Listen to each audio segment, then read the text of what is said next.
Hey everyone, welcome back to Pencils and Lipstick. This is Kat Caldwell, and this is episode 219 of the podcast. And we are in the last week of February. And as this goes out, I am actually in New Orleans and I am hanging out with lots of indie authors there at the Future of Publishing conference. I have it written down here that it's the future of podcasting, but it's not. It's the future of publishing conference. I'm sure that we're having lots of fun as this goes out. Well, no, as when this is like actually like published, is that what we call it in podcasting? I'll be on a plane, so I won't be having fun yet. But maybe as you're listening to this, I'm having a lot of fun. I'll have a little bit of a rundown about that next week, maybe, or maybe the week after. I don't know. We'll see if it's interesting enough to give you a rundown, but I'm sure I'm getting lots of cool information. Actually, I'm really excited to meet Ream, which is a platform where you can sort of do your own, um, I want to say periodic publishing, but that's not what they call it. It's kind of like your own Patreon just for writers, where you can publish, chapter by chapter. Um, I guess it's what one of those things on Kindle does. Vellum. I've lost all my words today. Whatever. I'm going to stop talking about that right now. So there are a couple of people that I'm actually really interested in talking to and hearing more about, and I will give you updates when I get back. Um, Next week is March, and on March 5th, my Kickstarter goes live. And I am both excited and nervous. You guys don't know how much time I put into Bended Loyalty's book blurb. It was such a pain to write, like a really big pain to write. And I honestly can't tell you why. I I know how to write a book blurb, sort of. I know the theories of writing a book blurb. I know I have lots of notes and courses and people helping me out. And I don't know, it just took a really long time. But you can read the book blurb in the link below and you can give me feedback on it. I really hope that it's it's good. I actually got some feedback from some people, so I think it's good now. I don't know why it gave me so many problems and so much anxiety. Bended Love was a lot easier to write. Um, but I guess, yeah, give me feedback on that one too. Maybe it's maybe it's no good. I'm gonna have like cold feet. This is harder than getting married, I would say. Getting out there and putting on a Kickstarter. One of the problems with Kickstarter is that it is like all or nothing. You have to put kind of like a goal that you can hit in order for it to have any sort of success.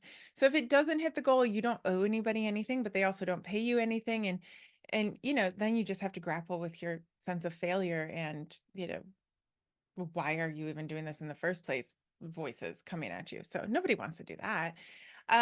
So yeah, you put in an amount that is semi easy to attain. So my goal is 500 on Kickstarter. That's not really my goal. It wouldn't actually recoup any of the money that I've put into it. I mean, it would recoup the $500. But these are two books, so of course, I had to get two covers and two editing passes and um formatting and book blurbs. I mean, it's just it's the time that I put into it, it's the creativity. So, it's funny when we talk about book launches and recovering the money, like all we really talk about is the money that we put in the moment, like the graphics and the formatting and the editing and the book covers, and that's definitely costs us money, but the actual art is what we should be paid for, right? Like in every other uh commerce sector, people are paid for the thing that they created. And of course, when I pick up a book, I'm thinking I'm paying the author. I'm not paying for like the book cover. But somehow indie authors, for some reason, we give this excuse for wanting this exchange of money for book as a like, oh, but you're helping me pay for the book cover. So no, you're actually helping me pay for my art and my work and putting my heart and soul into these stories. And I hope that they entertain you. Honestly, I really, really hope that they entertain you, that they help get you out of wherever you are at the moment, even if you're in a good point in life. I hope they make you think about things or or talk, have interesting conversations with people, maybe look at people differently, maybe look at yourself differently. I don't know. I just really hope to entertain you. I was speaking to a friend, and I said, I don't want to like turn people's worlds upside down. Like I'm not looking for a Pulitzer. And she was like, well, I kind of am. Like I mean, that would be really cool. And yes, it would be really cool. But at the moment, I just really want to entertain you. I just want these books to allow you to pass like an interesting moment in life, really. Like, that's what I hope. And so that comes with its own like confidence overwhelm, right? Like what if they're not entertaining? What if they're boring? Like, oh, the life of an artist. Um our the little voices in our head will never leave us alone. So I'm sure somebody will find them boring. I'm sure I'll get some one-star reviews, whatever. Let's get back to the topic of the Kickstarter. The Kickstarter starts May 5th. If you're March 5th, March 5th, March 5th. I'm going to say it 3 times. March 5th. Next week, next Tuesday. If you aren't following it already and you are a reader of contemporary fiction or contemporary women's fiction and you think you're going to want to read these books, I suggest that you click the link below and you just click that little button on Kickstarter that says notify me when it launches. It'll just be a little reminder to you. The most fun is happening the first 48 hours. I will be giving away um, lots of stuff. I mean, lots of stuff for contemporary, drama fiction. Like fantasy is great because they can have all these AI bookmarks and digital printouts and maps and stuff. And I'm like, yeah, you don't want a map of Pelton, Kentucky. Like nobody cares. So what I did was I made up metal bookmarks. They're very cute. They have little charms hanging off. And so uh if you back the campaign through a paperback tier, in the first 48 hours, you will get one of those bookmarks in the mail.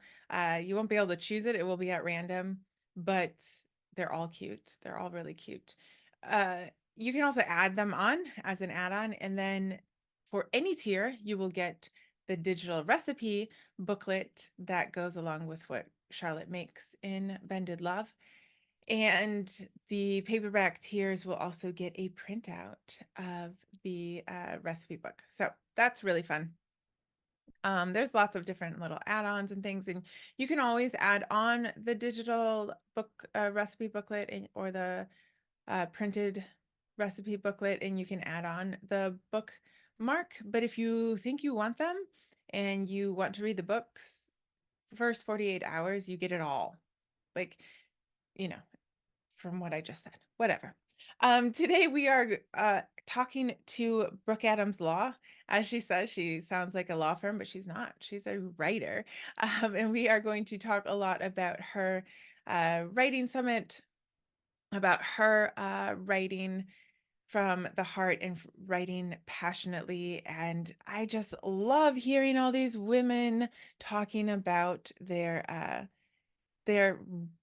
they're wanting to get deeper in their writing. I know I've said this a couple times now, but it's just so interesting that we seem to be wanting to focus on that and not necessarily focusing on the writing to market or writing what everyone else says we need to write, but writing what really resonates with us and taking the time with those characters and with those stories to give them the justice that they deserve, the time that they deserve, and in order to also, bring you readers a great product.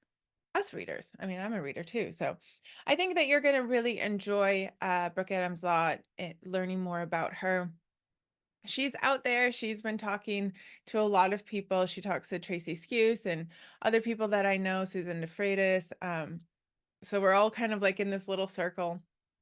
But if you don't know much about her, I highly recommend you click on her links below, you follow her on social media, get to know her, see if her classes are right for you, and check out all the things that she has going on for free, for her free offerings. And the best way to do that is to go to her website, get on her newsletter, of course, Okay, without further ado, let's go talk to Brooke Adams Law and see what she has. But okay, without further ado, let's get into the interview and have Brooke tell you more about herself. All right. Welcome, Brooke, to the podcast. I'm so excited to have you here. I'm excited to be here. Thank you. So, we are going to talk about a lot of things, your writing journey, your coaching journey, the summits that you give. But before we get into that, why don't you introduce yourself a little bit to the audience? Yeah, awesome. So my name is Brooke Adams Law. People often think I am a law firm, but in fact, I am not. That's just my last name. So in any case, I am the founder of Writing Brave, which is a book coaching and hybrid publishing company. And I'm also an author. So my debut novel, Catchlight, came out a couple of years ago. And it won it won the Fairfield Book Prize, which I'm really Ooh, proud of, and it was also named a best indie book of the year by Kirkus Reviews. wow. So yeah, I'm really proud of it. It took me a long time to write that book, and I'm still really proud of it. So Good. and I'm working on my second novel right now. I love hearing an indie author say that it took them a while to write a book. I just Oh, really like that yeah, because long time. it takes me a long time to write a book. I'm like, Yeah, all you people like putting out 50 books a year, I can't keep up with this. likewise. So let's talk first about the book because you have a coveted Kirkus review that's not just like, oh yeah, great, I mean, this is a like best indie book of the year is pretty amazing. Well, so it's Uh, on the list. The best, there yes, was like 100 indie books of the year, sure, but but it like was on how the many list. put out?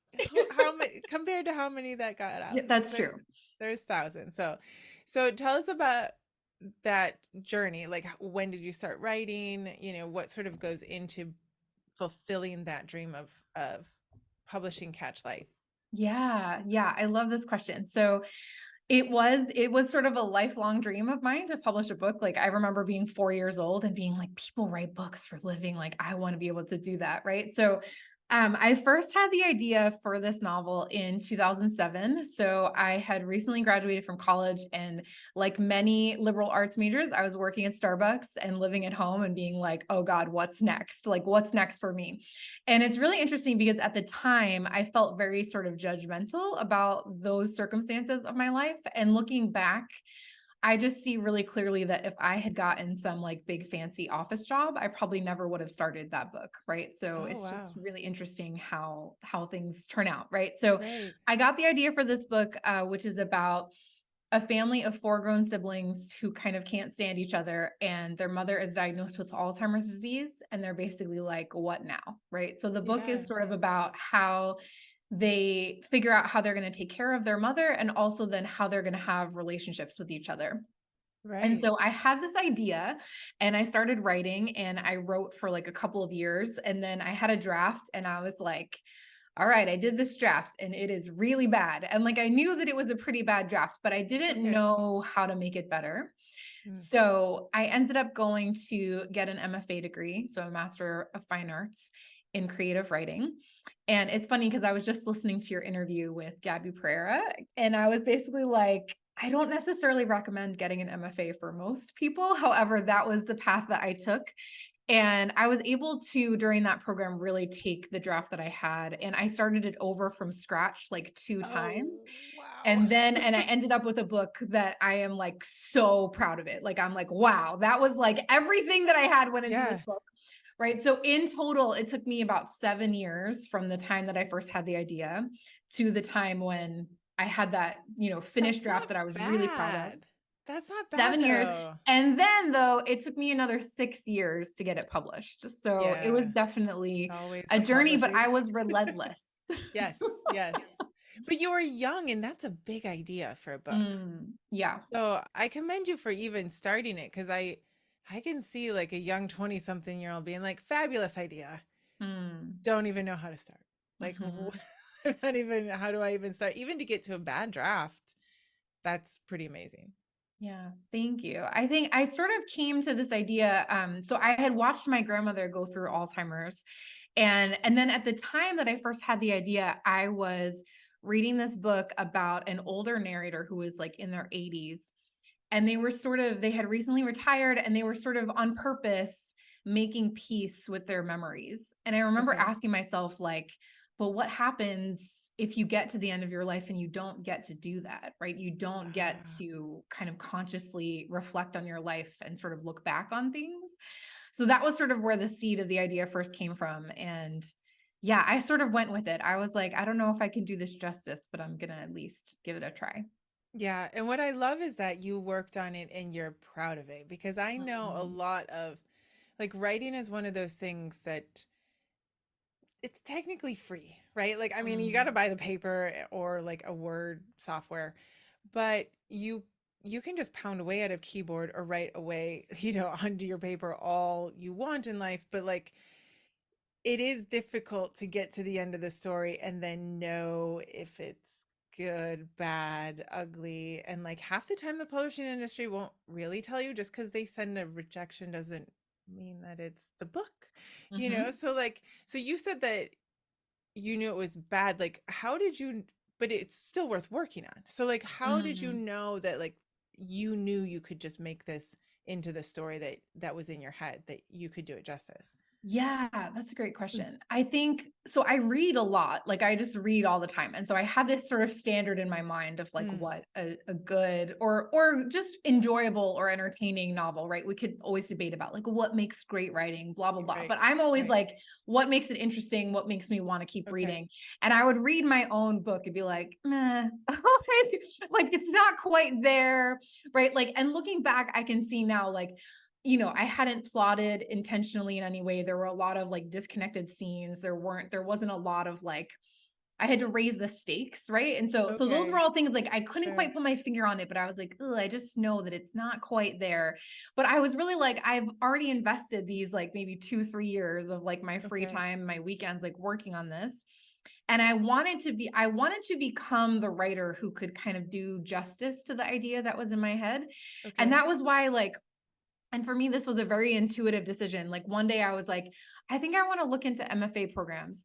And then I saw an advertisement for one and I applied there and only there. And that's where I went, right? Like I It's like didn't the do, red car. You're yeah, like, it "Oh, was I have like, an idea." exactly. And it was just sort of this intuitive decision of this is the path that I need to take to get to become who I want to become. And it was Right. literally, I remember I applied in like November for their summer cohort, which started in July. And the director of the program emailed me and he was like, we have a space open for December. Like, do you want to come? And it was basically like 4 weeks away. Do you want to come for a residency in 4 weeks? And I was like, okay, like, right. So it happened really How do you say quickly. no? Yeah, I was Yes. like, all right, let's do it. And he was like, I was really very taken by the writing sample you submitted. And I was like, oh, well, right. Ooh. Okay. Okay, now I'll say So yes. yeah. And looking back, I'm like, but did he just want my money? And like maybe he did. However, that was also sort of just that You was know like the what though? entry point. Right, but I mean, I think there people who have been in the writing industry, like Mm, he saw something, mhm, because you're now book coaching and editing and hybrid press, like, so you've seen a lot of manuscripts and you read a lot. So we'll get into that. But like, when someone's able to, they just need to learn how. And this was what, like mhm. 2010, 11? Yeah, exactly. Yep. Yeah. I mean, there Yeah. weren't all there was not the internet that is today, Yeah, right? that's true. Like there's not that, because I remember around that time I had just given birth to the second one, and I was like, I would love to go to like a program, and everything was in the States because I was not in the States. But there was not these internet groups like Gabriela Pereira's group, the DIY MFA, like that just wasn't a thing. So I can understand why you'd be Mhm. like, if I need help, if I need to learn this, I'm gonna go get my MFA and get it from the people who studied this and are immersed Yeah. in it, right? They can Yeah, help you. totally. Yeah, and then it was interesting because, right, so the same writing sample I had submitted, which was my first chapter at the time, I submitted, to get entry into the program. Then I submitted for my first workshop, and I still remember like everyone just tore it apart, and I Oh was like, man. oh gosh, um, and right, like so. I give feedback very differently than some of the workshop models that I've experienced. And also, Okay. right, I really got a lot of feedback that was like, oh, this is what's not working, and this is what I can do to make it Oh, work, right? And so nice. that was sort of the beginning of being able to internalize those lessons and then be able to edit my own work, right? I feel like that was the Okay. biggest skill that came out of my MFA is I have a pretty good eye now for my own work. Is like I can read it and be like, "Oh, this is not working." And I still get feedback. I mean, I still work with other folks, Right. but I feel like I really developed that skill of being able to edit my own stuff, which has served me really well. Of course. And it is scary. Like everyone has that story. I feel like if you've ever stepped out and asked for feedback, everyone has a story. And like, and it's really harsh and it's hard to get through. And if you had to sit through that in person, that must have been rough. Yep. Oh gosh. But you kept going because you're in this program. So it's like, oh, Mm. it's like it's difficult because the story is so dear to you. And like you said, you had spent we all spend so much time on the book, right?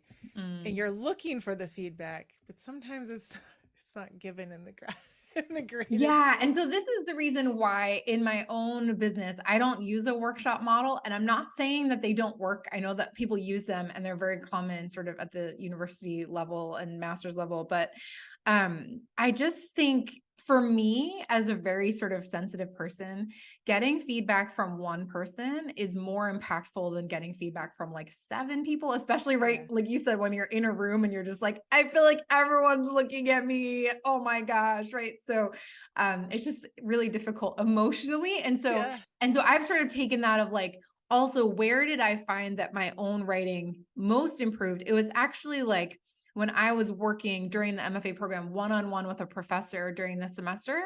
I felt like Okay. that was actually even more impactful than the Oh, workshops okay. were. And so that's why I use that sort of one on one feedback in my business instead Okay. of a workshop model. Yeah. Yeah. I mean, yes, I think this all goes into different personalities and everything, but Totally. um there's good and bad to workshop for sure. Yep. It definitely helps you get a thicker skin, which is Mm. sometimes good, but Mhm. man, it can rip your heart out. So you didn't give up. Obviously, you kept going and you're getting value from this. And so by the end of the MFA, did you have the book done? So I had probably 70% of it done, and I knew exactly where that last 30% was going, Oh, right? So I that's always finished good. the last maybe 30% like that. So I graduated in like January and then I finished it maybe by like April. Okay. And then, oh, and then, I got feedback on the whole book from one of my professors that I had worked with. And, I made a couple last tweaks and then it was pretty much done. And then I proceeded to query 125 agents and all of them said no. And I was like, this Oh, is really intense. So wow. yeah, this is kind of goes to the relentless portion is like, I was just like, I'm just gonna keep going. Oh my goodness. But in the end, so I put it away for a little while, and then maybe a year or two after that, I entered it for a contest, and part of the prize was a book deal. And it's really interesting, right? And it kind of goes to the whole idea that, you know, writing is so subjective because I had Mhm. entered it for the same contest like 2 years previously, didn't even make it to the finalist round, and then I entered the same exact book with like I didn't change anything at all, and then it won the whole thing. So it really just depends on who's reading it and sort of, Yes. I don't know, the right timing. Yeah, that's really important to understand. And I think it's hard to understand sometimes, especially when you're in the middle of getting 125 rejections. And you I don't mean, know, right? If the story's gonna have a happy ending or not, right? That whole 6 years that I was looking for a book deal, I did not know if it was gonna happen or not. I really was like, "I don't know. Maybe this will not be the book that gets a book deal." Like, I don't know. oh my goodness. But good Yeah. for you for for going. So is that the Fairfield Book Prize? Was that the contest or was Yep. So that was the contest. And it's actually so it's open to folks who have done an MFA through Fairfield University. okay. And so in one sense, it's a smaller pool of people, but on the other sense, you know that everyone's work is really good Yes. because, they're like colleagues and peers They've and already everything. gone through like a vetting process, so you Exactly. better Yeah. you better like really have it ready.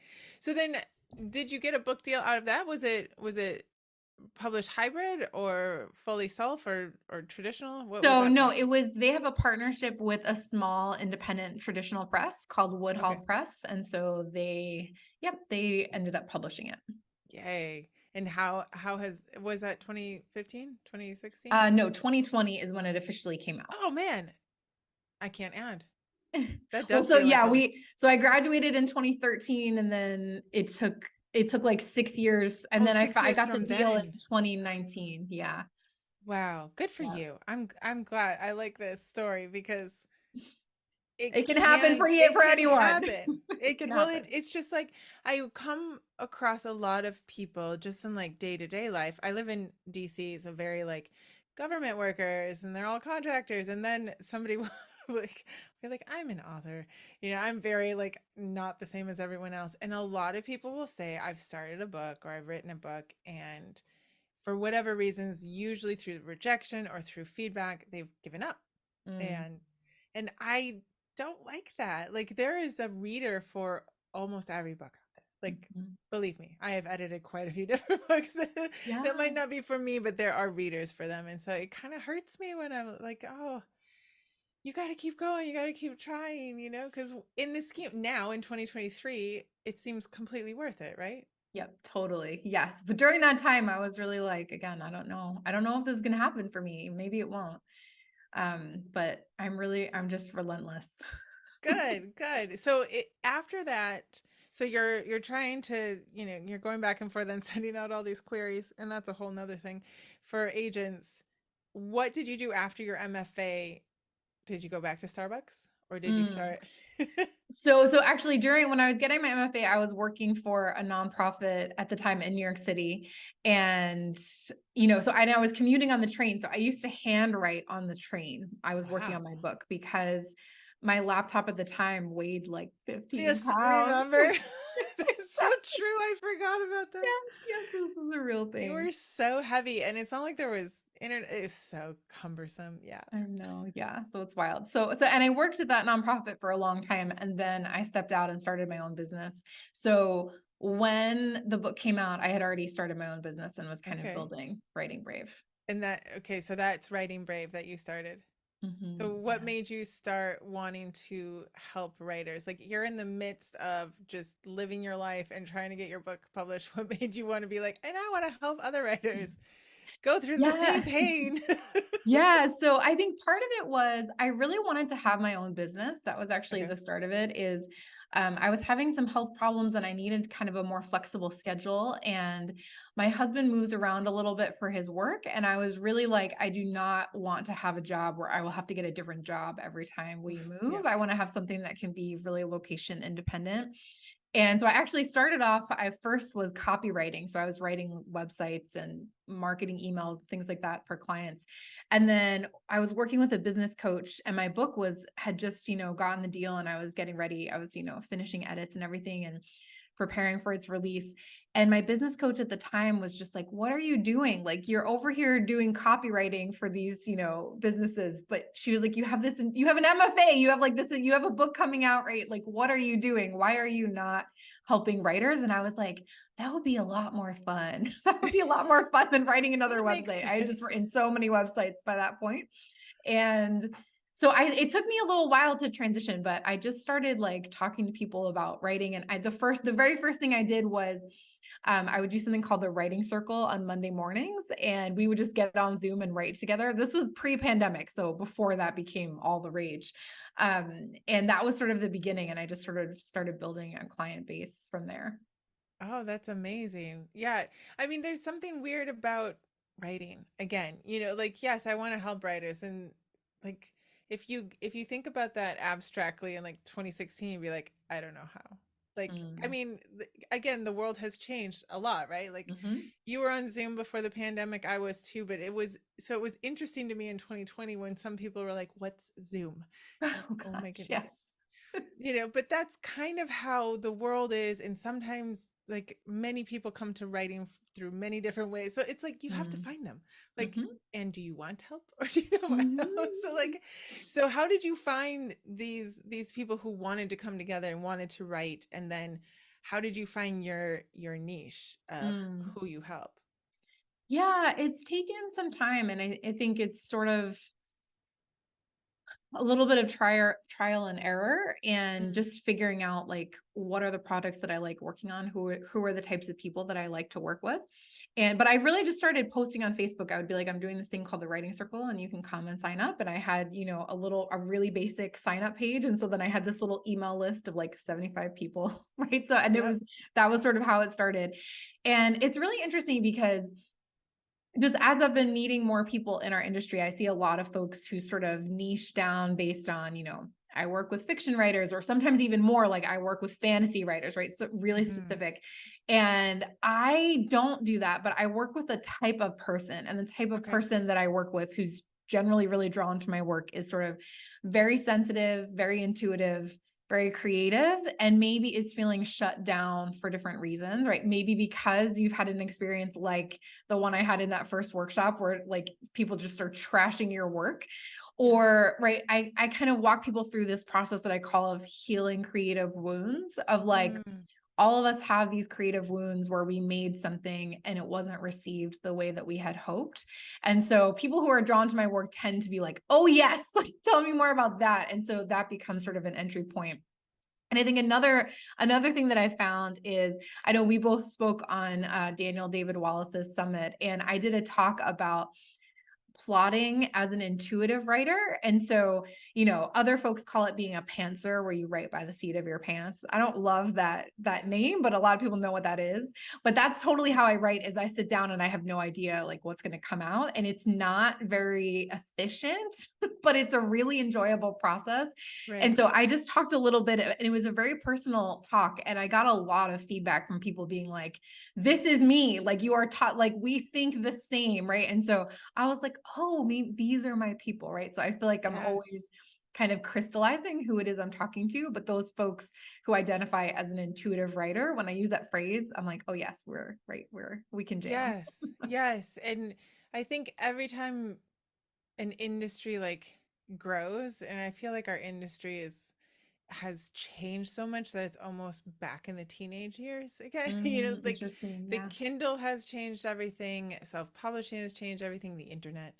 Um, and so I've started to see in the last few years just there's a lot of teaching out there, but it's Mm, definitely towards a certain type of writer and a certain yeah. type of personality. And I talk Mhm. about personality a lot because you you you can't change your personality in the way that can cram into somebody's way of teaching if it's Yes. completely contradictory to who you are. Like you're just Yes. not going to be able to do it, right? Totally.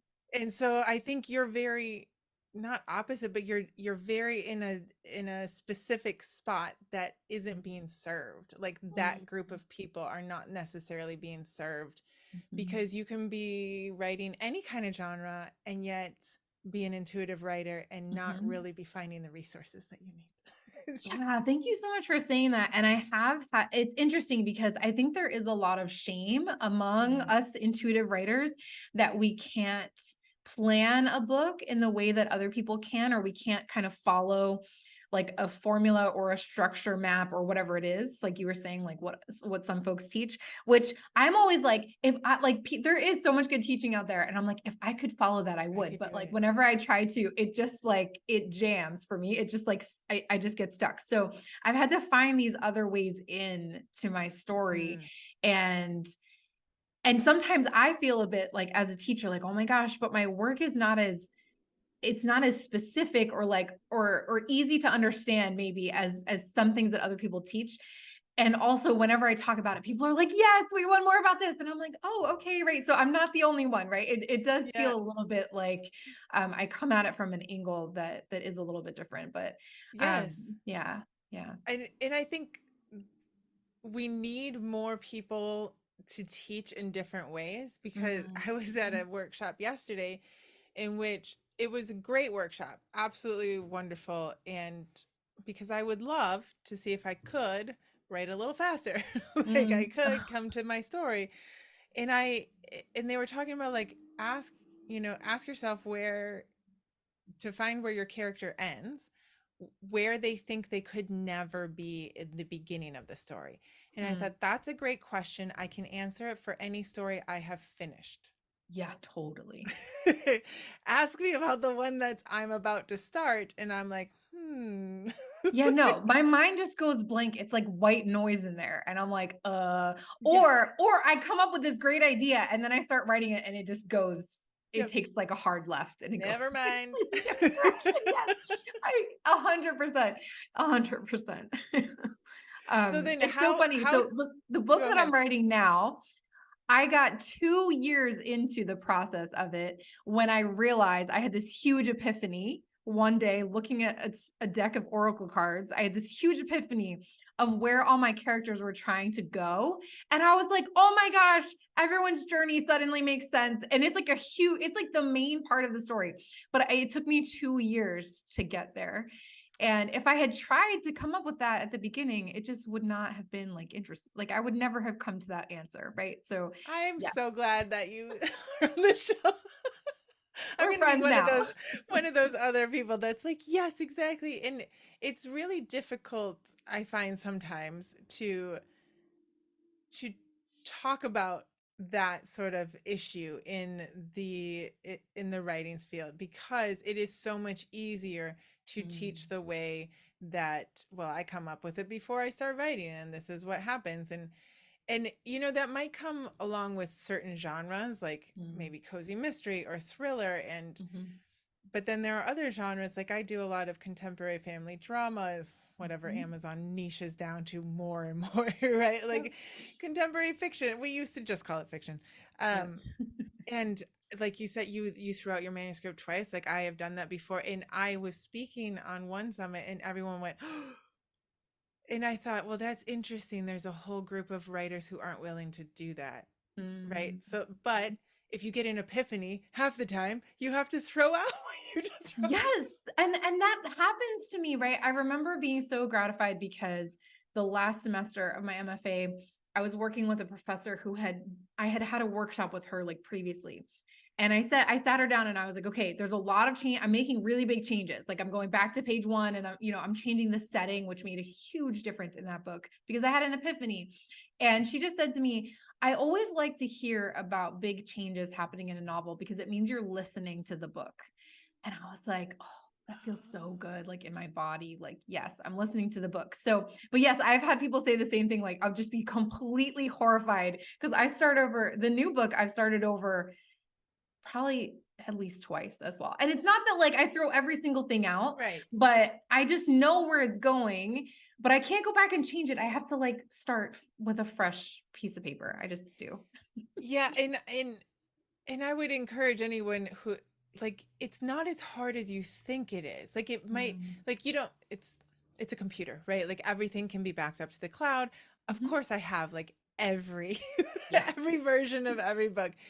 But it's also not wasted time. And I'm like really high on the achievers, so I've had to like have this conversation with myself, but I've finally come to believe that it is true. I really believe that it's true. Like I know my characters so well Mhm. that I am able to write in such a way that the blips of backstory make sense, which without having to do loads and loads of the back, like I can delete it from the page so Mhm. that the Mhm. reader is not overwhelmed, Mhm. but they know enough, right? And so like it's not wasted time ever. You Yes. just know your characters to a level that that resonates with the reader in a way that they won't even know how, like, Mhm. but I don't see that as wasted time. Yes, I agree with you so much. And I say this, I actually use that exact phrase like nothing is wasted. There's no wasted time. And I have a client who, when she first came to me, she had a novel and it was literally like 1,200 pages, the first draft that she Oh, sent me. wow. And I was like, okay, well, she wants a traditional book deal. And I was like, that's not going to work. Right. So, and then Yeah. we've been working on kind of whittling it down. And the way that I explained it to her is like, I said, it's almost like you've written your character's autobiography and now you Mhm. need to write, their memoir, like, or their novel. I mean, it's fiction, but I really said like, the way that I put it to her was almost that what she knows about her story is like this iceberg, right? And it's like the iceberg, like 90% of it's under the surface, right? And the reader doesn't see it on the page, but it's like they can feel, like you were saying, they can feel your felt sense of who these people are, and it just makes them come even more alive. I really Yes. believe that too. Yes. Yes. I think the more that you know your characters, the more the less you have to give away every single time, and like you can Mm, carry that mystery almost about them until it's the right moment. mm, um and you can see this. What's interesting is like knowing your characters can make up for like any plot hole that might get through in your mm. story, Yes. like Mhm, because let's face it, like no book is completely perfect. Like mhm, someone's going to be able to point out that like something mhm, somewhere, mhm, right? mhm, But like even that book that we might think is not greatly written, the reason that it might be resonating and trending somewhere is because of the characters, right? Like mhm. people have identified with them. And isn't that what we want? We want our Yeah, readers to identify with them. totally. So then how you say you have clients and you have this intuitive writing, and how do you work with people on this intuitive process? Because it feels sometimes it can feel like, well, yeah, I have to intuit. So like how can you help them along in this journey if there aren't templates in there? Yes, it's a great question. So actually the main way that I work with folks is through a 6-month small group class called the Okay. Secrets of Storytelling Mastermind. And Ooh. when this is coming out, it will already have started for the year. So I enroll it once a year in November, and then it starts in January, right? So this Mm. class will already be in motion. And so, but the way that I do it is sort of, there's 8 to 12 people. It's a really small group. Ooh. And I do a weekly class where we're working on, I do a lot of, kind of guided meditation to help Okay. people listen to their book and develop really, I call it a relationship with the spirit of your book, and that you almost come to be able to ask your book, like, what happens next, like what should I work on next, right? And sort of being able to move through like the different parts of the process, including when you get like stuck and you're like, this is terrible and I don't know what's supposed to happen next and this is never going to work, right? And kind of how do you just emotionally carry yourself through those That'll really hard happen like moments. 50 times. Exactly. And people often take those moments as a sign that they're working on the wrong idea or their book is never going to work, right? And that's not what it is, right? It's Mhm. just it's literally just part of the process, and every writer has those Right. moments, right? So just like, building the skills, keep moving through. And the course also includes one-on-one feedback. So folks submit work every month to one of my editors, and then they get an editorial letter and a one-on-one coaching session. Ooh, So okay. I really found that like the weekly group teaching, like having a small group to cheer each other on, and then also having that one-on-one feedback, like all of that working together really helps people move the needle Yeah. towards what they want to be working on, right? So towards the book Yes. that they're doing. So that said, if you're listening to this, like, when it comes out in February, you can go to my website, which is wearewritingbrave.com, and jump on my email list. And I do a lot of other things during the year. So I do free workshops. I'm doing a workshop in May with the London Writers Salon, and that's Ooh, on dissolving writer's block. And I'm talking a lot about healing creative wounds, which I mentioned okay. earlier. Yeah. And then I also in April run something called the Writing Brave Summit, which is a free, it'll probably be 4 days this year, 4-day event, and have lots of speakers and classes and everything like Okay. that. And do the speakers sort of are are they intuitive writers as well, or do you I A don't know, lot of like them how do are. they I teach? do a mix. I sort of Okay. have some folks who are doing like, this is how to plan, right? I kind of do a mix. And then I have a lot of people though talking about intuitive writing and how to enter your book in different ways and sort of all that goodness. Yes. Yeah. So when people sign up for your masterclass, it sounds really amazing because you and I have both like worked on books all by ourselves, and there was no internet and Mhm. there was no groups as far as I could tell. And the library had like people who were way older than me. It's like, in your 20s, I at least was like, oh, I'm very intimidated by these people and I cannot do this. So coming together and like getting encouragement every week and being able to submit every month, do you really find that pushes everyone to keep writing and to get their book done? Yeah, I find it really pushes people to keep going and to be like, and we talk a lot about having sort of a consistent writing practice, whatever that looks like.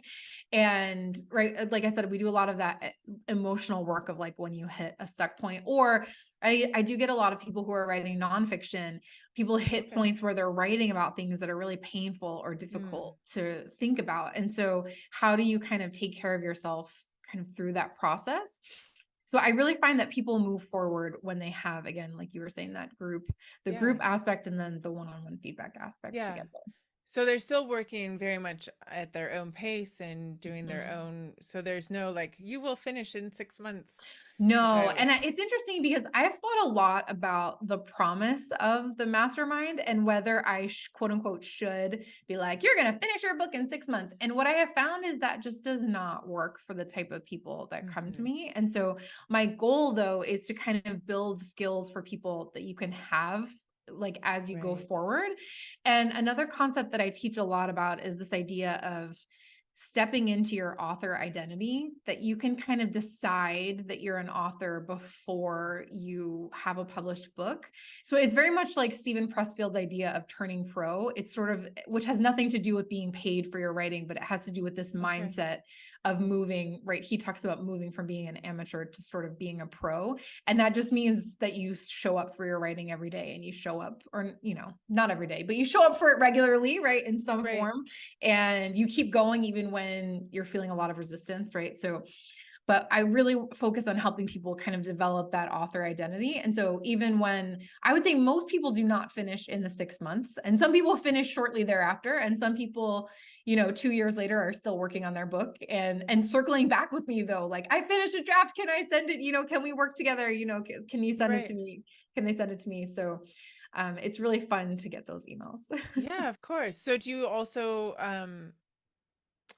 take full manuscripts and you edit Yep. them, or what does that look Yeah. like? Yep. So I do developmental editing on full manuscripts, which I call Okay. first draft feedback, but it's really just it's developmental Whatever editing. draft it is. Like I Yes. don't know why people call it first or second. Like Yeah. I don't even Exactly. know. 10th draft. Exactly.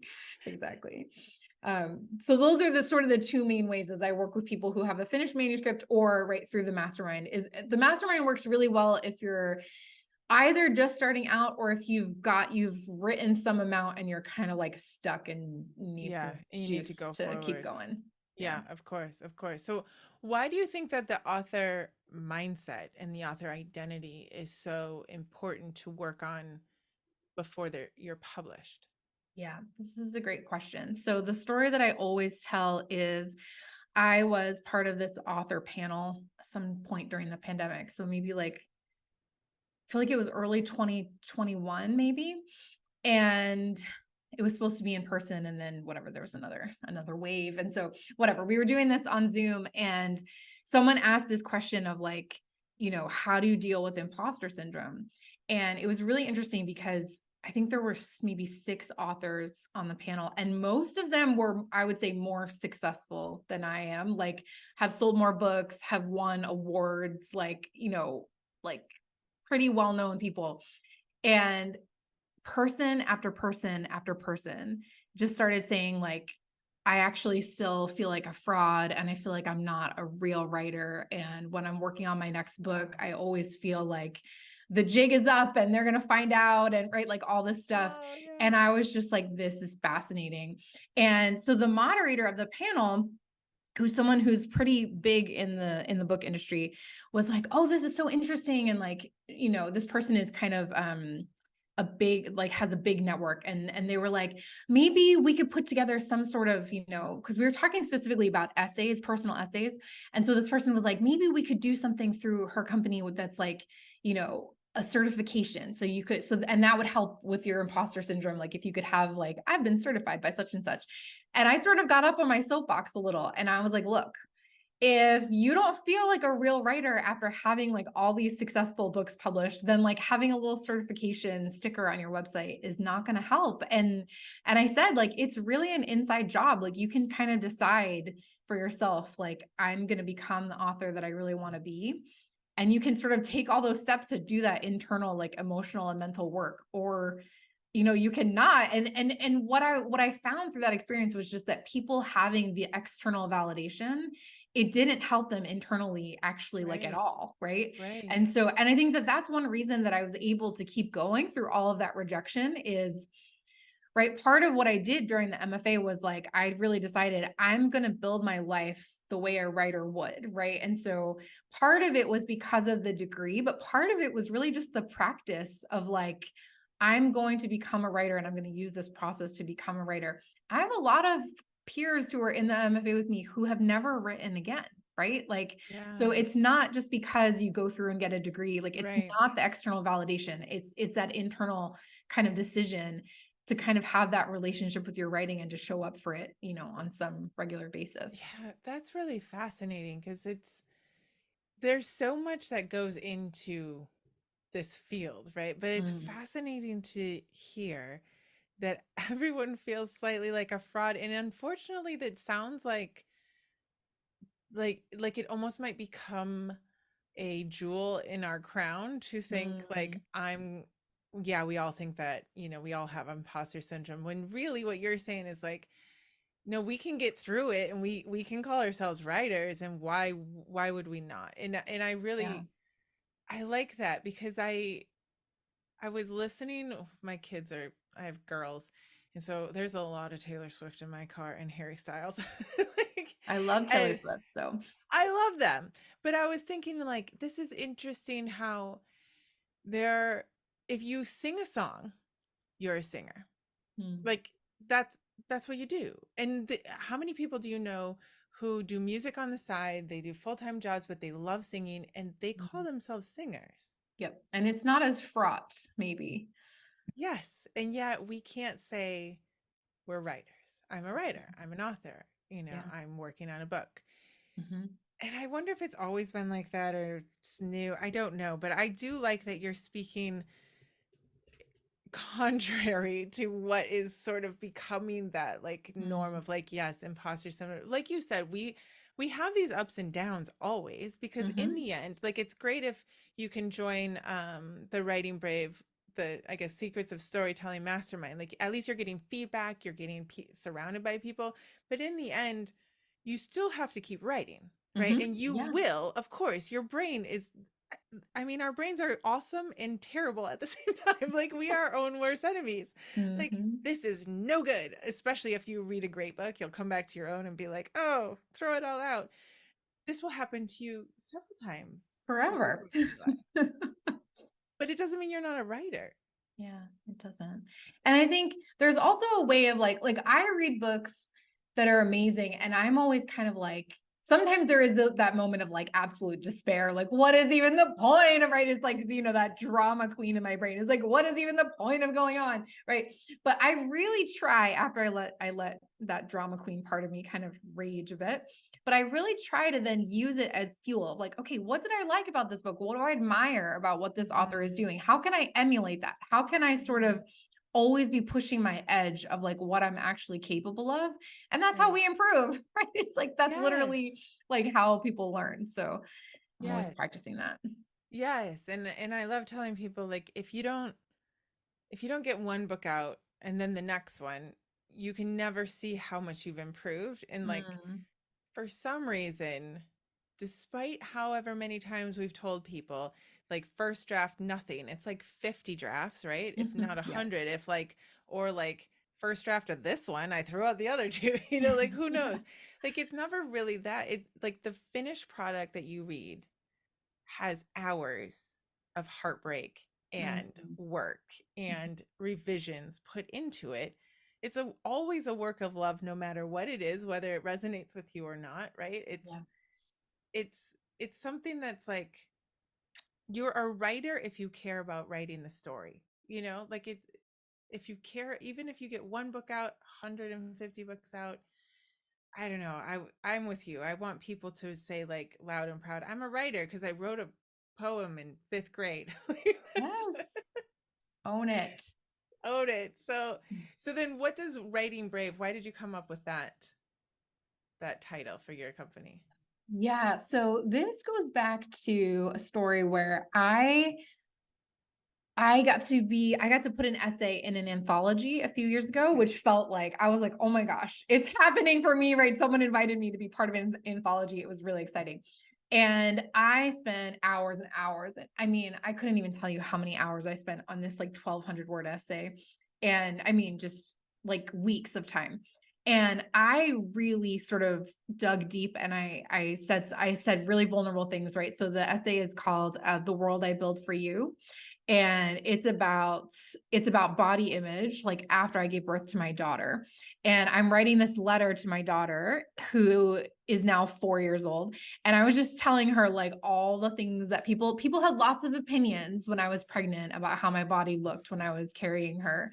And I just wrote about how that felt, and like it was really deep and vulnerable, and like I really sort of let it all hang out, not in like an oversharing way, but in like a really thoughtful way, I thought, or I hoped.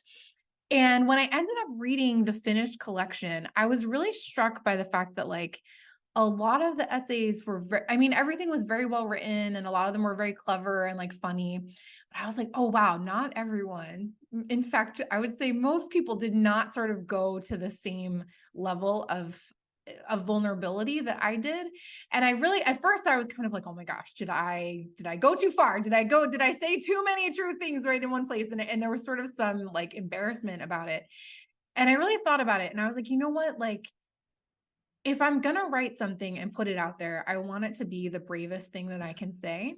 And so that's sort of where the tagline writing brave first came from. And I really sort of come back to that moment of like, oh wow, I want to sort of write all those moments when I write things and I almost want to like vomit because they're so personal. And again, I don't overshare, but and I'm always very careful about what I do share.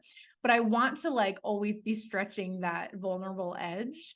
Yeah. And I think that's what really readers connect to. And so Yes. I want to be a model of that for the writers that I work with.